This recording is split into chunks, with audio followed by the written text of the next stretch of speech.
Friends, આજે આપણે જોઈશું બોર્ડ માસ રૂલ એટલે કે ભાગુ સબાનો નિયમ.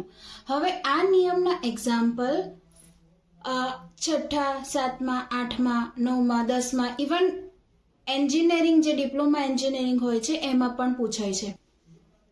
એને પૂછવાની રીત એવી હોય છે, સિમ્પ્લિફાઈ ઇટ, સાદુરૂપ આપો, સોલ્વ ઇટ, એવી રીતે એ પૂછાય છે એક્ઝામ્પલ. ને ઘણા માર્ક્સના હોય છે, 3 માર્ક્સ, 5 માર્ક્સ, એવી રીતે ઘણા માર્ક્સના પૂછાય છે. હવે આ નિયમ આપણે કેવી રીતે સોલ્વ કરીએ એક્ઝામ્પલ તે આપણે જોઈશું. અહીંયા આપણે લઈએ ફર્સ્ટ એક્ઝામ્પલ,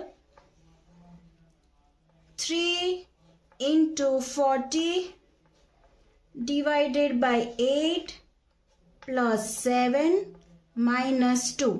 હવે અહીંયા ઘડી ભાગુ સબાનો નિયમ છે એટલે પહેલું શું આવ્યું? ભાગાકાર.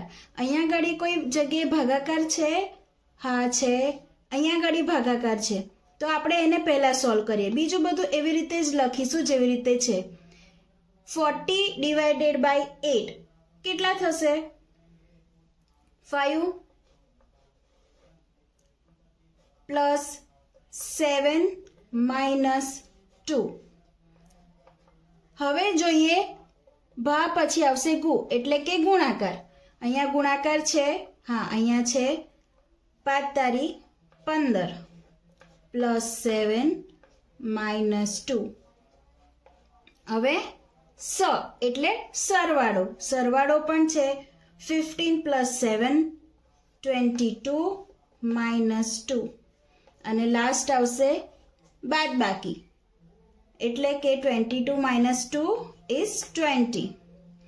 હવે આપણે જોઈએ સેકન્ડ એક્ઝામ્પલ.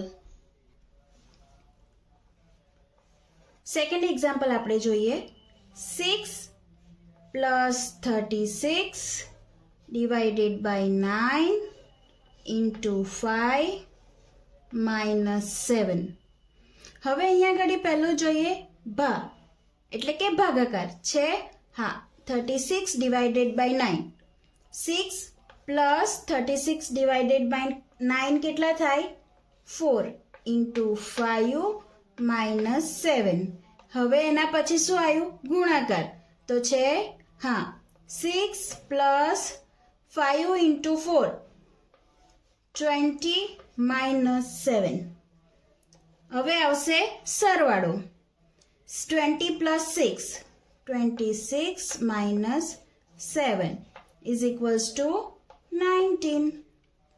Okay, now આપણે જોઈએ third example. Third example 30 divided by 6 into 2 minus 3 into 2 plus 12 divided by 2 is equals to question mark. આનો આન્સર મને કમેન્ટ કરીને કહેજો. અને આવા બીજા કોઈ બી પ્રોબ્લેમ તમને સોલ્વ કરવાની ડિફિકલ્ટી હોય તો મને કમેન્ટમાં લખાવજો, તો આપણે એનું સોલ્યુશન લાવશું. Thank you.